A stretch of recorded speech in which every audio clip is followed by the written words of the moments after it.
tell you mine in a minute. We can always go back if you guys need those. I don't say all of this stuff in mine. Mine is more about like an experience and kind of how much that they're gonna love it. And that's 90% of my business. So I do most of my business face-to-face, and I sell product on hand as I'm, living my life. Okay, so kind of backtrack just a little bit.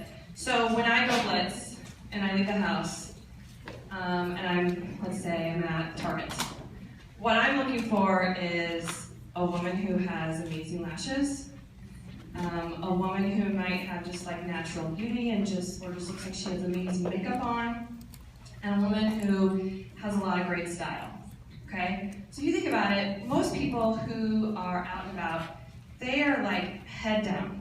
They're walking, they're getting their grocery list, they're taking care of business, but they are not noticing a lot of things happening around the world. And they're just focused on what they need to do. For this type of business, you guys can't do that. Like you need to be more aware, and you need to notice people, because just going out and doing one eye done and one eye not, it's not going to get you the results that you want. You have to create the opportunity, so you have to approach people, okay? And I know that sounds really scary, and it was really scary for me at first too, until I figured out a way to do it where it wasn't so scary, and I didn't come out looking like a crazy person. So this is what I do. See someone in Target, sees that she has amazing lashes. I don't stalk her, but I find a way, I kind of follow just a tiny bit, but I find a way to like run into her to where we're like face to face, okay? And sometimes it may not be like, sometimes I have my kids in tow, and I have had my daughter tell me like, Mom, are we talking about the mascara again? But I will pass her, past the lady, and I'll do like a double take, okay? And I'm like, oh my God, you have amazing lashes.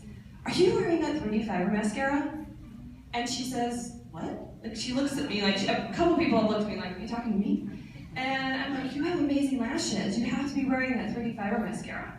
And she's like, no. And I'm like, what are you wearing? And so she tells me, and I said, really? How many coats did you have to put on that? She said, and then it gets into like, oh girl, you have no idea. Like, it's, 3, 4 coats. And so I say, oh, well, you definitely need to try that 3D fiber mascara, because that would be 1 coat, honestly. And I can't imagine what it would do for your lashes. Really, like it does like amazing things for my short little stubbly lashes, but yours, holy cow, like that would really do unbelievable things. And she's like, oh my gosh, I'll have to check that out. And I'm like, well, here's my card. Feel free to check it out. On my cards, or on my Blitz cards actually, I have Post-it notes so that I can write their information and get information back from them, so I can follow up with them instead of waiting for them to call me. So I give them a card, I'm like, here, you can check it out online.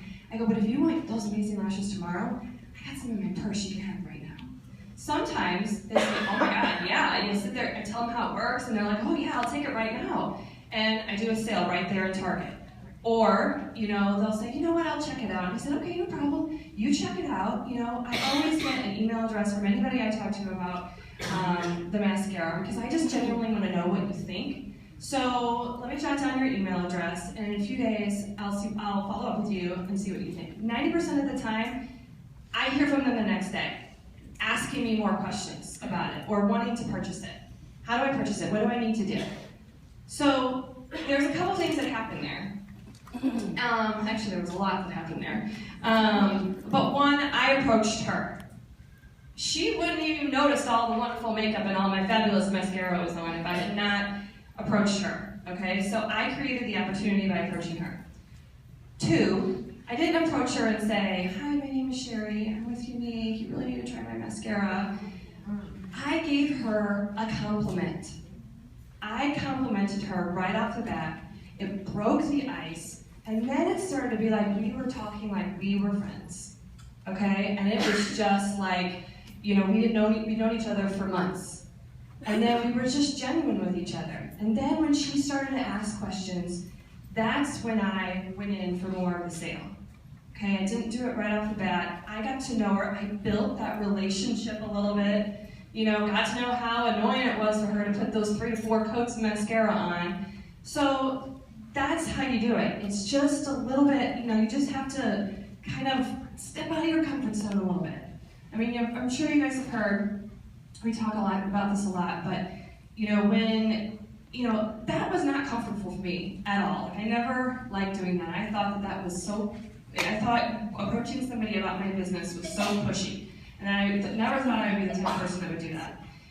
Until, I've been to a lot of these different conferences over my career, and the one thing that remains constant is that when you live on the edge or outside of your comfort zone, that is where all of the amazing things happen. And it is so true. So you need to grab some of that courage and just do it. And then when you do it once, then you're like, oh my gosh, that was so awesome. Like, I remember the first time calling someone and be like, oh my God, I was like high-fiving myself. I think I high-fived my children. I'm like, that was so awesome. And then it was like, it made it so much easier each time I went and did it. And now it is just something I do. I was in the deli the other day, and they got to this is my 30-second commercial that happened the other day. It was basically like, somehow I got around to, oh, do you work around here?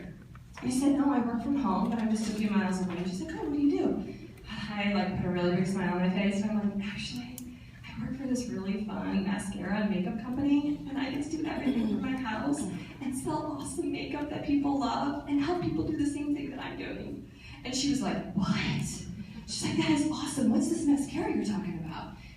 I mean, I had 6 people behind me in line while she's making my sandwich, and we're talking about mascara and primer and all of this kind of stuff. And if I could have sold her the stuff right then and there, but she was working, I would have. But she took my card, and I'm in there all the time. But then the next day, I got a little email saying someone had purchased, something she had bought, the mascara and the primer. So it's something so simple. So my little commercial was maybe 10 seconds long, but I was excited, and I talked about what I did, I talked about how it affected other people, and I talked about the joy that it was bringing me and how cool it was. So that's all it has to be. It doesn't have to be much, but it gives great results. So I kind of lost my train of thought there, but those are really super simple things to do, and you just have to figure out what works for you, and what fits your personality, make it genuine, and practice it, and then go out and do it. And I know that's the biggest hurdle, but when you guys do, it's amazing. I mean, I sell like maybe 5 to 10, 3 mascaras a day when I go out, and then it's usually maybe total 10, 15 over the week. Just on the go. So I always keep stuff in my car. You never know where the opportunity is going to happen.